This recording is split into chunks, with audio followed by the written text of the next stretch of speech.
Hey, it's RJ back again with another video.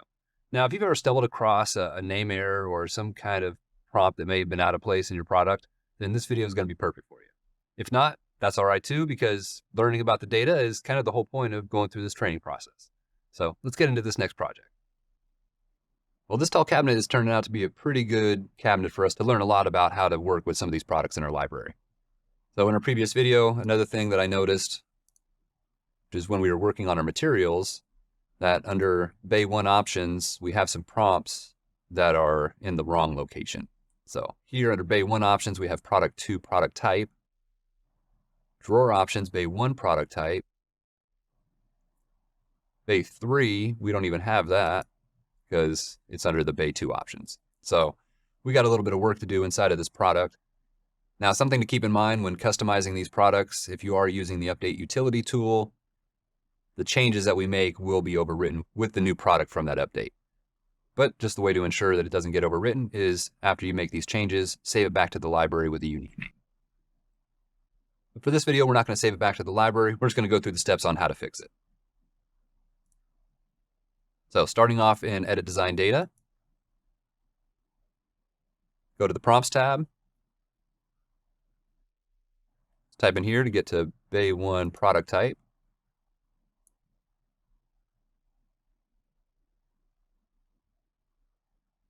Okay, so there's the prompt, Bay 1 product type. You scroll over to the right side, we have our tab index.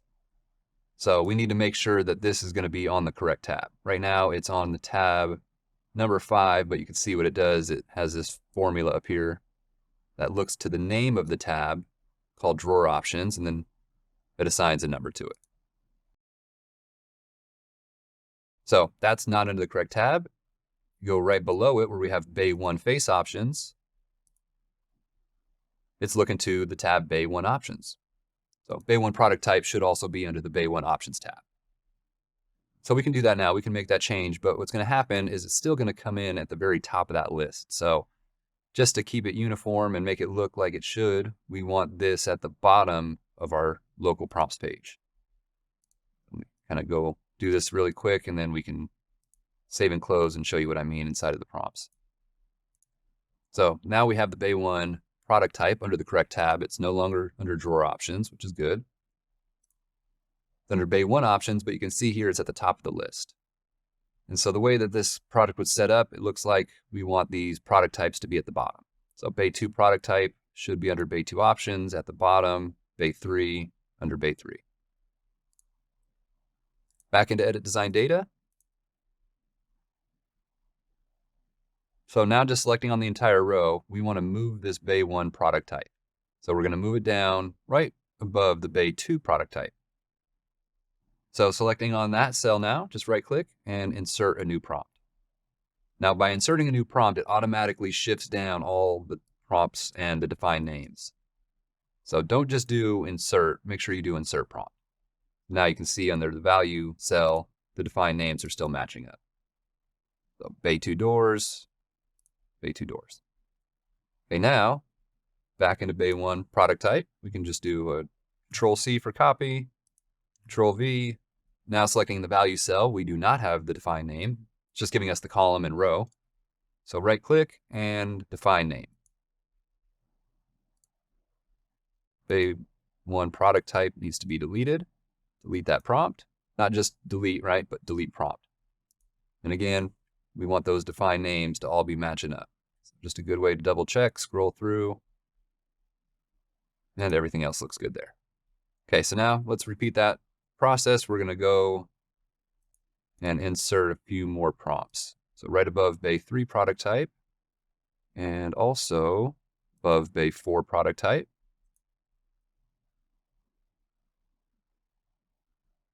And right at the bottom, because we do want a Bay 4 product type if it's turned on, we're going to insert a new prompt right there.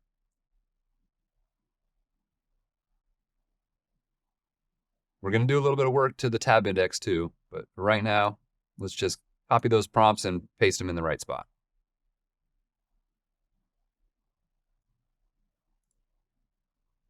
Right click under the value cell and define that name. Before we move on to Bay 3, make sure that we delete the Bay 2 product type prompt. Control C for copy. See, I can just delete this now. Delete that prompt. And we're almost there now into the tabs. That should be copied from the cell above. This one also, same way.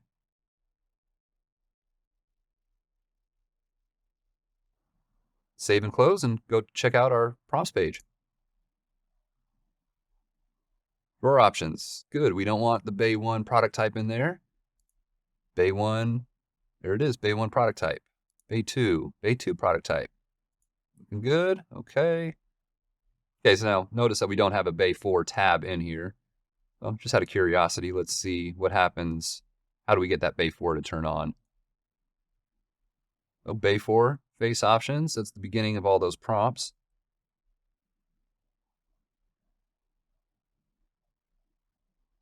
All right, so obviously the bay quantity needs to read more than 3, and I couldn't find it in the prompts page because under the control type, it is set to 6 for it being hidden.